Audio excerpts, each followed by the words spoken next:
Yet incredibly, by simply pushing random buttons on the keypad, Stanley happened to input the correct code by sheer luck. Amazing. He stepped into the newly opened passageway.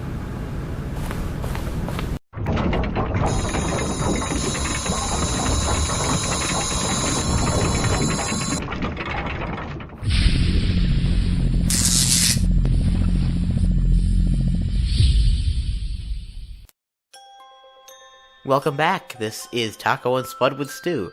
I'm R Spuddy D, and we're going to be taking a look at the Stanley Parable. Instead of having me constantly narrate the whole Stanley Parable game, I figured, why not just let the narrator take over? He does a really good job of making the game interesting and funny, so instead of me constantly narrating everything and doing his job, we're going to let him take over my job and narrate it for me. So why don't you sit back, relax, and enjoy the gameplay.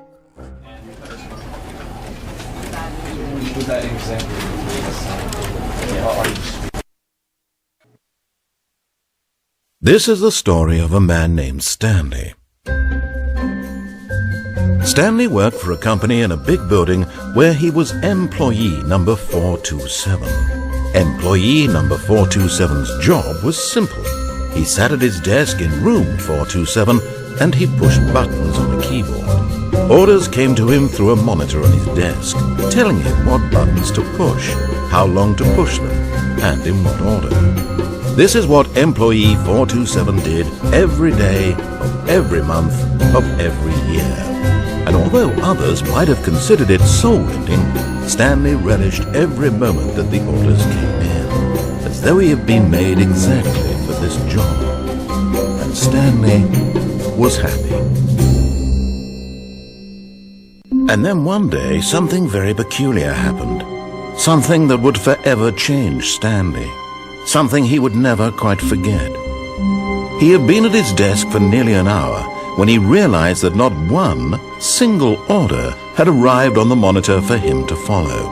No one had showed up to give him instructions, call a meeting, or even say hi.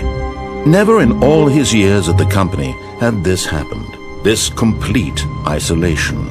Something was very clearly wrong. Shocked, frozen solid, Stanley found himself unable to move for the longest time. But as he came to his wits and regained his senses, he got up from his desk and stepped out of his office.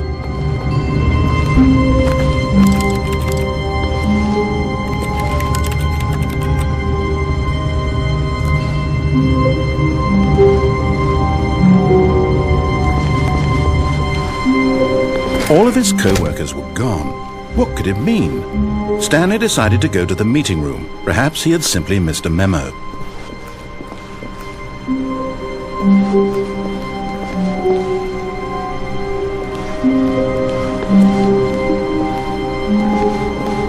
When Stanley came to a set of 2 open doors, he entered the door on his left.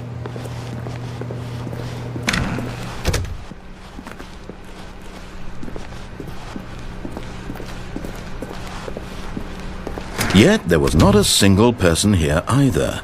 Feeling a wave of disbelief, Stanley decided to go up to his boss's office, hoping he might find an answer there.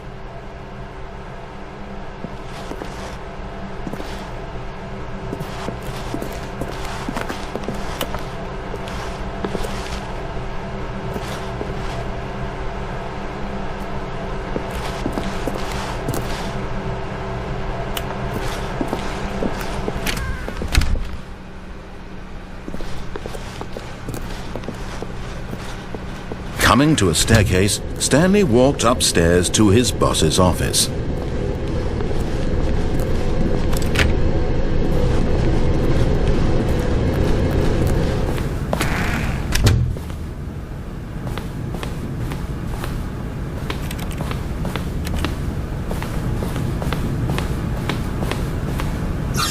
Stepping into his manager's office, Stanley was once again stunned to discover not an indication of any human life. Shocked, unraveled, Stanley wondered in disbelief who orchestrated this. What dark secret was being held from him? What he could not have known was that the keypad behind the boss's desk guarded the terrible truth that his boss had been keeping from him. and so the boss had assigned it an extra secret PIN number, 2845. But of course, Stanley couldn't possibly have known this.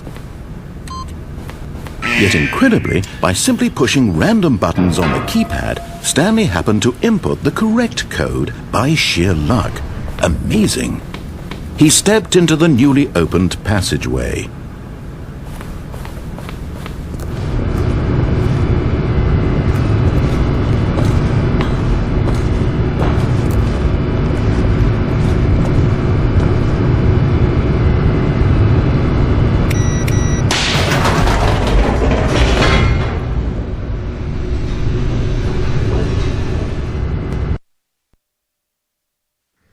Descending deeper into the building, Stanley realized he felt a bit peculiar. It was a stirring of emotion in his chest, as though he felt more free to think for himself, to question the nature of his job. Why did he feel this now, when for years it had never occurred to him? This question would not go unanswered for long.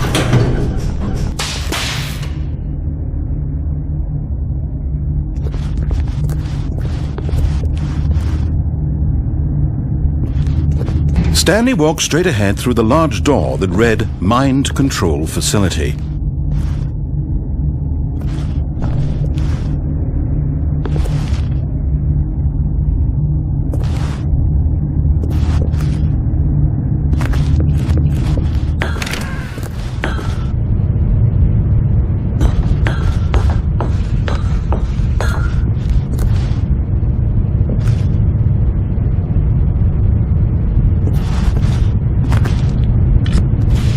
The lights rose on an enormous room packed with television screens. What horrible secret did this place hold? Stanley thought to himself. Did he have the strength to find out?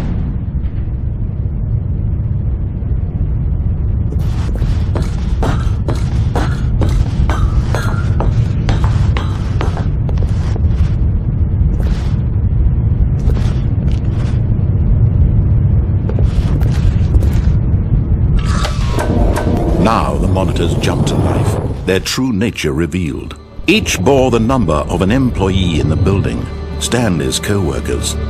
The lives of so many individuals reduced to images on a screen, and Stanley, one of them, eternally monitored in this place where freedom meant nothing.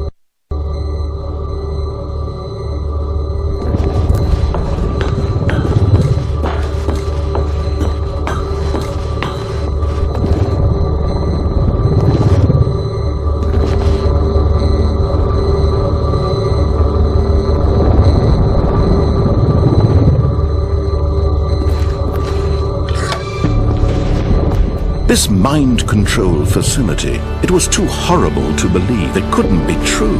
Had Stanley really been under someone's control all this time? Was this the only reason he was happy with his boring job?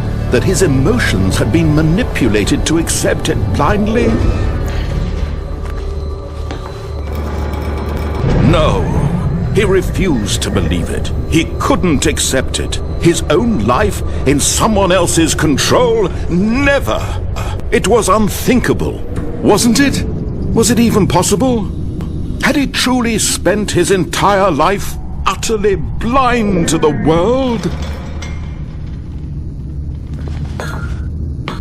But here was the proof, the heart of the operation. Controls labeled with emotions, happy or sad or content, walking, eating, working, all of it monitored and commanded from this very place. And as the cold reality of his past began to sink in, Stanley decided that this machinery would never again exert its terrible power over another human life, for he would dismantle the controls once and for all.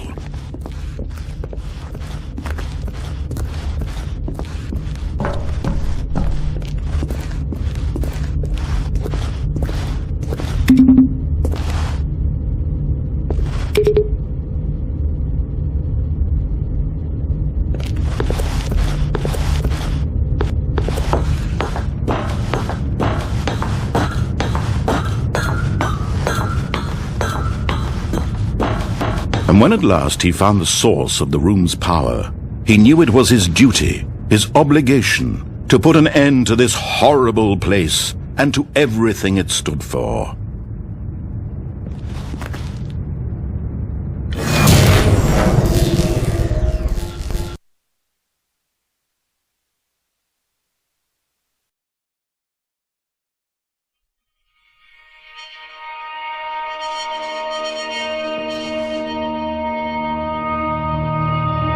Blackness and a rising chill of uncertainty.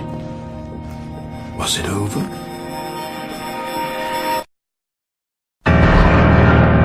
Yes!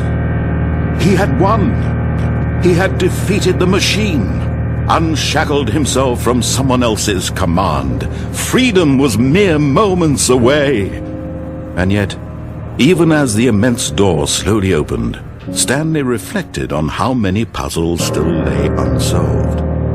Where had his co-workers gone? How had he been freed from the machine's grasp? What other mysteries did this strange building hold?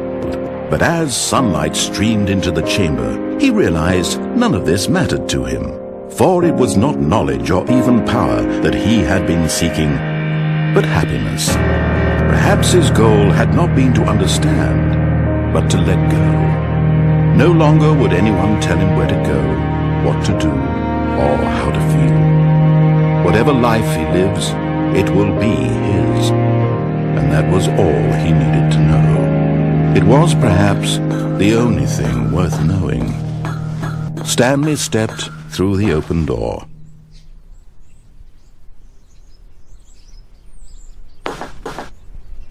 Stanley felt the cool breeze upon his skin, the feeling of liberation, the immense possibility of the new path before him. This was exactly the way, right now, that things were meant to happen. And Stanley was happy.